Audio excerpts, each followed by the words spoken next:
And now, delivered to you straight from the 505's most news-biting source of politi-comma-tainment, it's the New Mexican Inquisition with Danger Caveros.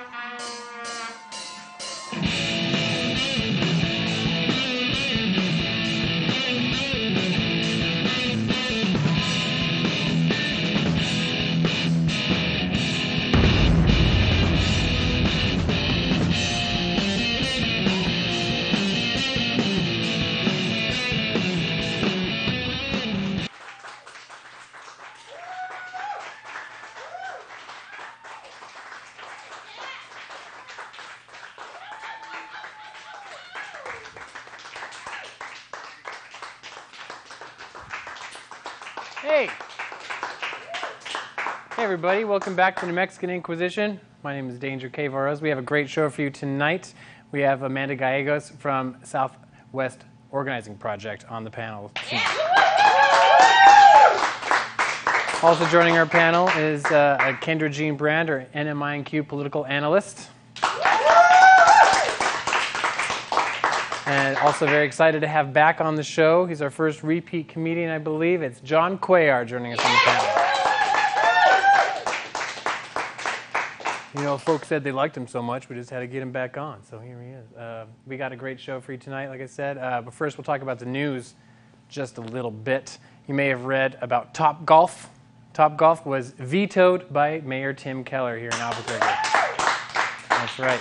Topgolf is, of course, the multi-million-dollar indoor air-conditioned golf complex that was almost unanimously voted into by the Albuquerque City Council to get millions of dollars in tax incentives to a Dallas-based corporation to build their project here. You know, the City Council thought they had a hole-in-one on this deal, but they're going to go for a par with that override of the veto.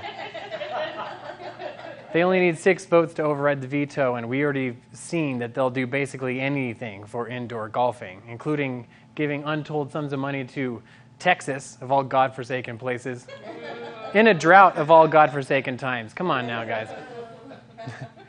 KRQE canceled a newscast on Sunday abruptly after it was announced that there was an intruder on set. That's right. The intruder was described as a male in his 20s carrying a backpack, and so they shut things down until they figured out what was going on. Do I really look like I'm in my 20s? I mean, yeah. Thanks, guys. That's awesome. Truth be told, there was a human head in my backpack, and I was trying to find Larry Barker to see if he'd investigate it. I wanted him to tell me if it was gross and depressing enough to end up on the evening news. So. We got some bad people in the news. Always got some bad people. We got New Mexico State police officer was arrested on federal drug trafficking charges. That's right. Officer Daniel Capehart stole narcotics from the evidence locker and gave it to some ladies, plural ladies, that he had romantic involvements with. That's right. Because, you know, the saying always goes, forget diamonds, narcotics are a girl's best friends. More bad people in the news. Embezzlement charges have been filed against the New Mexico Taxation and Revenue Secretary, Demesia Padilla. That's right. This is after her resignation in 2016 after she was accused of corruption. You know, Demesia, if that's your real name. You better not steal from taxpayers here in New Mexico or you'll end up buried underneath an Albuquerque Rapid Transit bus stop. Because that's where undue tax burdens go to die, you know, just right underneath the platform. Another week, another dead last, sadly, for the state of New Mexico. Very sad. The 2018 Annie E. Casey Foundation Kids Count Data Report ranked New Mexico as 50th for child well-being. Very sad, yeah. They counted things like family, community, economic well-being, education, healthcare, things like that. This is after we had enjoyed our cozy spot at 49th before. It was real nice right up there at 49th. Now we're at 50. Very sad. It got me thinking we should change the billboard at the state border in Texas that says "Welcome to New Mexico" to 409 miles to Arizona. Just keep going. Don't give up. A Las Cruces woman has lost her daughter's horse after a series of storms in the area. The horse's name was Strawberry. Everyone's looking for it, but we found Strawberry. You can rest easy tonight. Strawberry, turns out, just moved to a different state where her foal would have a better chance as a decent education.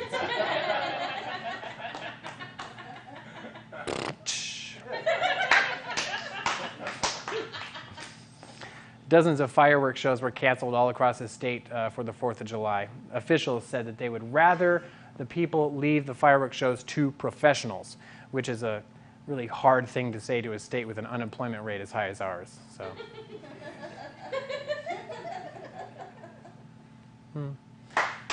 Yeah. There we go. We got a great show for you tonight. Stick around after these brief messages. We'll be right back.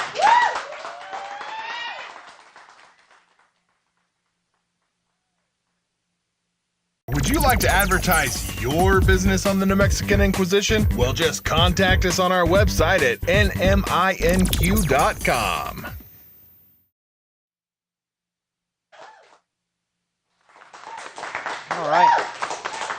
All right, welcome back to the New Mexican Inquisition. I'm your host, Danger K. Varoz. We have an invigorating panel of guests on the show tonight. Of course, to my right is New Mexican Inquisition political analyst, Kendra Jean Brand. Say hello, Kendra. Thanks for coming on the show. Thanks for having me. Always happy to be here. We're going to have a lot of news-biting commentary from you. It's going to be very, very deep and very bitey. I hope you like bitey. All right. She is, of course, speaking to our special guest, Amanda Gallegos from Southwest Organizing Project. Say hello. Thanks for coming on the show. I appreciate that. On such short notice, you know. You just found out today that you were going to be on the show. Is that correct? About 11, 12 o'clock maybe. Cool. You know, well, you know, this is the movies, so sometimes you don't know. And of course, we have comedian John Cuellar back on the panel. Thanks for coming on. Hey there. Thank you. Appreciate it. A lot has changed since the last time you came on the show, John. We have a new segment where we harshly interrogate our special guest. Oh, nice. Ask a lot of news-biting questions. Oh, biting, yes. And it's a little segment that I like to call the Lightning Round.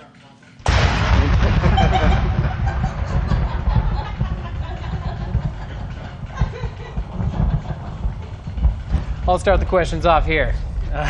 These are, of course, directed at you, so you have a limited time to answer these questions. And, you know, and if it's silly, you can laugh, but we're not going to like it. You may have read this recent article. Amy Lynn of the Santa Fe New Mexican says that all the smart people are leaving the state of New Mexico. Do you think that she's excluding herself? Or is this article like a drawn-out self-owned? I think people get a little salty when they see people making money in other places. They leave, and then some of us are here. But I think smart people end up coming back when they realize that rent's higher everywhere else besides New Mexico. Yeah. Good point. Good point. Good answer. And some people are sticking around to make the place better. Yes. Aww. I'm going to send the next question to you, Kendra Jean. So on the SWOP website, it says that food justice is the most important initiative. So I'm just wondering, are we ever going to arrest the Hamburglar? Is he gluten intolerant? Pink slime? Have y'all ever heard of pink slime? That's scary. He should be arrested. He should be. That's a deflection. I want to stay on the Hamburglar for a second here. The important questions. The gluten intolerance thing I hear is just a guy's. He actually doesn't eat any of the hamburgers. He just buries them out in the West Mesa somewhere. Have you know anything about that? I heard they found 11 buried hamburgers on the West Mesa.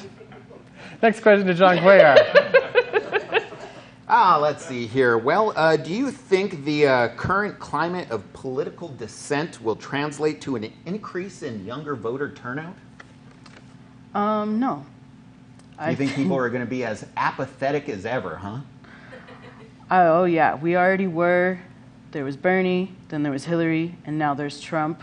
So I don't see any type of surge of voting anytime soon among young people. But people are up in arms. They can't take what he's doing. Exactly. They're up in arms. So why are they going to go vote? We have arms. We need to vote. We got to get someone truly exciting. I remember when Nickelodeon used to let the kids vote. Remember that? Ooh, yeah, I voted in those. I was a little kid, and I voted for Ross Perot so hard because he was hilarious. Like, we need somebody like that. We could bring it back. Next question is mine, of course. You work with the Southwest Organizing Project, so you're familiar with the Santolina development and the issues surrounding that. So let me ask you this news-biting question. Would you rather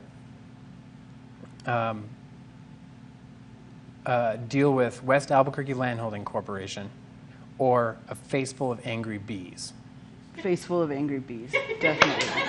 That's Face full of angry bees can't talk. Right. Next question, Kendra. I hear that you work with George Lujan and Juan Reynosa. Which one is better looking, in your opinion? I'll go for the browner one. All right. Who has the better personality? Ooh, nasty. George is pretty funny. He's Okay. a pretty funny guy. There you go. I'm going to get roasted for this later. I can already feel it. That's all I wanted to have. John, you got the next question here? Next question. Who does our president hate more? Young people or immigrants? Young immigrants. Yeah. There we go. Yeah. Nice. That's it.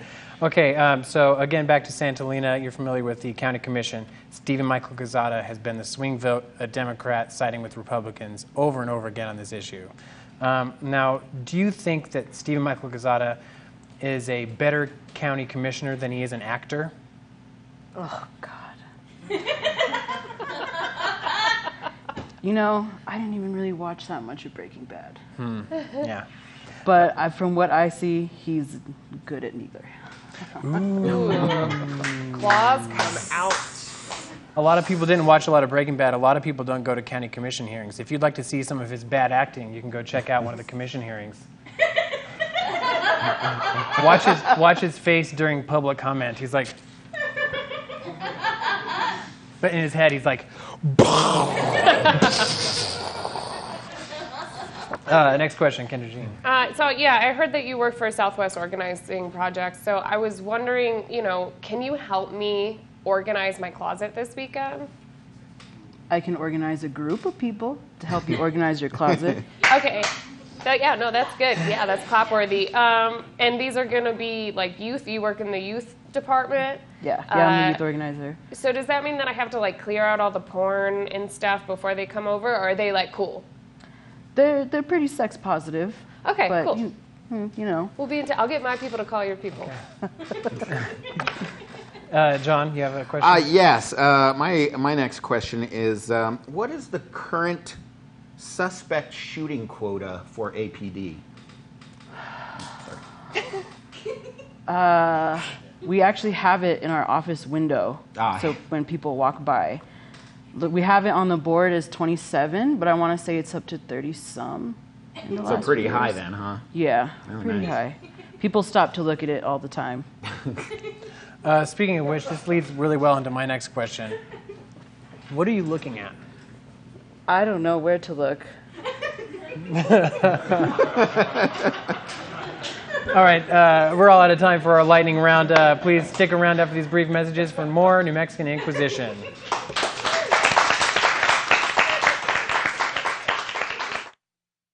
Would you like to advertise your business on the New Mexican Inquisition? Well, just contact us on our website at NMINQ.com.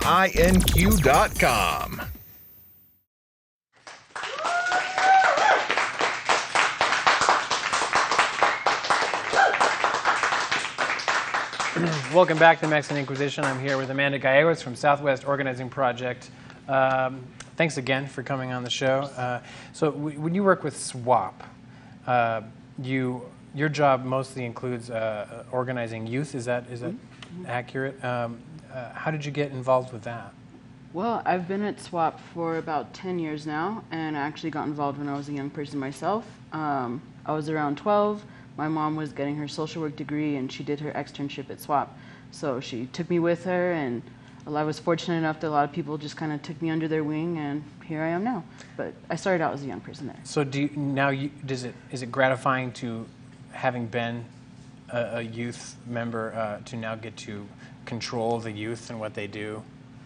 I wouldn't use the word control per se, but it's nice to be the one who's fostering those like awesome experiences, because been so many places, seen so many cool things, and I'm glad that I can recreate those experiences for like other young people. Have either of our other panelists ever volunteered in a youth group? I used to paint faces at a special needs carnival. What about you, John?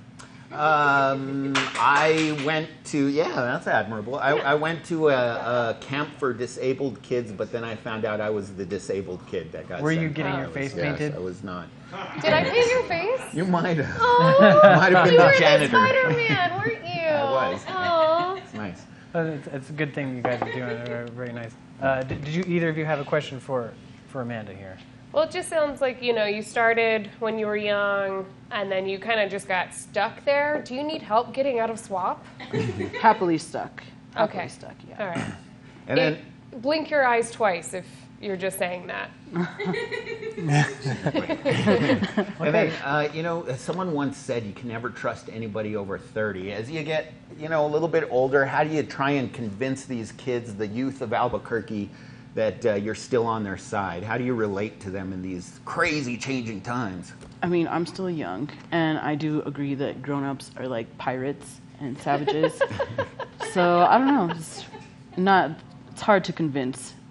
Hard to convince youth to trust any sort of adults. This is interesting to me. Grown-ups are like pirates. Please Yes. explain. Grown-ups are like pirates. They want to steal everything good and pure that you have. Yeah. Walk with a limp. Mm-hmm. Bad teeth. Bad eyes. So we carry on extensively about Santolina Master Plan on this show, but what other issues is SWOP tangling with that you think are also very important? I mean, like you had mentioned earlier, like police brutality is real. Like the criminalization of young people of color is very real in the city. What kinds of things is SWOP able to do about that? I mean, we have our youth group every other week. We get young people educated, political education, like cycles of oppression, like when you do encounter these sort of instances, like what are your rights? So I feel like getting young people educated about the issues and just giving them a place to like hang out and be with other like-minded individuals. Yeah, keep them out of Coronado Mall. Yeah. It's a terrible, dark place, Coronado Mall. I take my kid there, and she's just like, Panda Express. I'm like, who hurt you? Like, it's like Panda Express, all she can think about. Do you ever feed the kids Panda Express? I try not to. They eat a lot of hot and readies, Okay. but I try to keep it on the healthier side, I believe one of our panelists, John Cuellar, has some experience with hot and readies. What is that? The pizza, yes. I have purchased Little Caesars a couple times, yeah. So I do have some experience in that. But I had a question as far as with regards to you trying to educate the youth.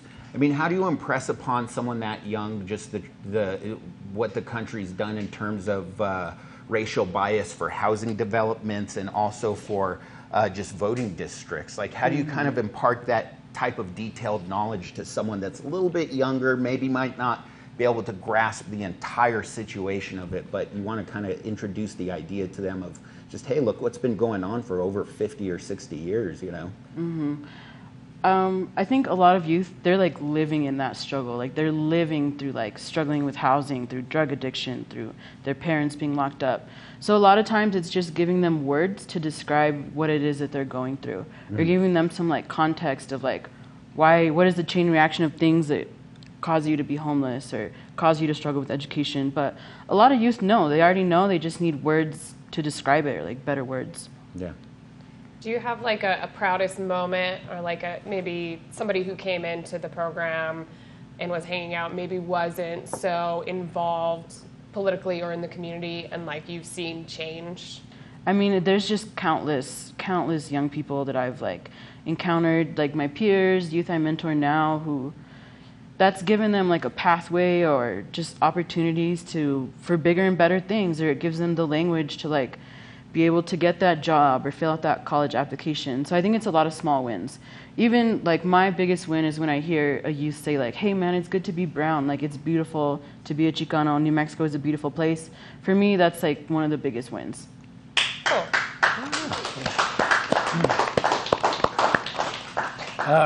We also talked a little bit about food justice. Now, during the writers' meetings, one of our writers was like, what on earth is that? And that's where we came up with the question about Hamburglar, because really we didn't know. What is food justice? So here in New Mexico, we have one of the highest rates of like food insecurity and food deserts. So for example, most neighborhoods in Albuquerque, you have to go more than a mile away to get any sort of like fresh vegetables. Especially in the South Valley, like mostly in like rural areas too. You go out of the city and it's really hard to get like fresh vegetables. So people end up eating out of like gas stations and things like that. It's just food's not accessible to us poor people of color. Now, what can Southwest Originating Project or other people watching the show do to be involved in improving food justice in the city? We have our community garden, Project Feed the Hood, on Ross and Wellesley, across from Kirtland Elementary, and that kind of works where whoever comes and puts in work takes food. But really, it's kind of like an outdoor classroom, an agroecology center. It's somewhere where people can come to learn about growing your own food, about social justice, and so that those people who come there can then educate the further larger community about like how to grow food and what's going on. Has anybody tried to like grow pot there yet? No, we've had youth who've came and like ransacked some pumpkins, squashed some pumpkins, Boo. But we had somebody live in our porta potty for a season. Sorry, So- that was me. I'm sorry, I was between places. Yeah. It was a nice porta potty, huh? Yes, I could it see him was sleeping before I in the got porta potty with his Spider-Man face paint on. Dreaming of fresh vegetables. there. Yes. Is convenience store fruit safe to eat? You know, you go through the convenience store and you see like apples, and you're like, "Whoa, apples for $2! Cool deal." So like food safety we talk about with the youth, you gotta like rinse it for like 30, 45 seconds. And But that what should about get, the like- fruit? Sorry.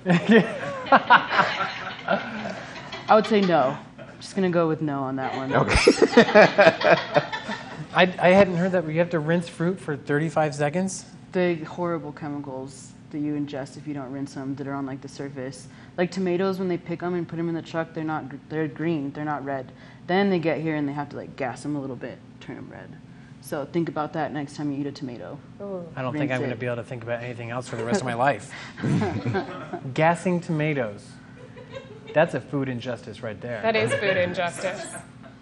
Tell all your vegan friends. Tell Yeah. We had a really nice riced cauliflower stir fry the other day. It was very good. But then we threw a bunch of chopsteak into it. Yeah. Frozen chopsteak from 6 months ago. I want to stay on food injustice a little bit. What have you done to educate the youth about food in the South Valley? We take them to the garden, teach them about the whole process of gardening, but beyond that, we teach them how to make food or what they have. We'll teach them about like what grows here naturally, like some things that we would say are weeds are actually like very nutritious food. So just letting them know about gardening, how it's been part of our culture, and then making food with them. Do you ever take them to Lorenzo Candelaria, to his farm? Is that one of the places you go? Yeah, they're actually just there today picking blackberries and weeding and all that good stuff. He was like, in 3 seasons of the show, he was my favorite person ever. He was very candid, very, very wise beyond measures. He was wonderful to be on the show. We also had Travis McKenzie. Do you ever work with him? So Travis McKenzie was my first boss. And I was like 13, and I had just become a garden intern. He was like my first boss. A lot of people have really like meanie pants Magoos for their first boss. I would love to have had the nicest person on the planet to be, unless, do you have a different experience with Travis? Oh my goodness, no. He was the nicest, funniest guy. Wake up in the morning and make you coffee and sing songs in the garden. It wasn't like, this is where carrots come from, eat it! No, it's like, let's play with the dirt and play some flute and plant stuff later. So yeah, no. Awesome. We should get Travis back on the show sometime. He's a great dude. I really appreciate you coming on the program, talking about SWOP with us. Did you have anything else to add before we sign off? No, I just thank you for doing what you're doing. SWOP is a friend of NMINQ and happy to keep it that way. Yeah. Is there a way for people to become donors or members of SWOP that they can easily? Yes, so if you go to www.swap.net, there's a big button when you first get on it that says Donate Now, if you're into that. And then we have our Facebook page, which gets updated very regularly, and that's Southwest Organizing Project. Awesome. Well, thanks again, Amanda Thank you so much. Gallegos, for coming on the show. John Cuellar, Kendra Jean Brand. Oh, thank you. Thanks for Thank coming you. back Thank to the you. Mexican Inquisition. Find us on Facebook, Instagram, Twitter, all of that fun stuff. Thanks again to you, public, for putting up with all this nonsense. We'll see you next time.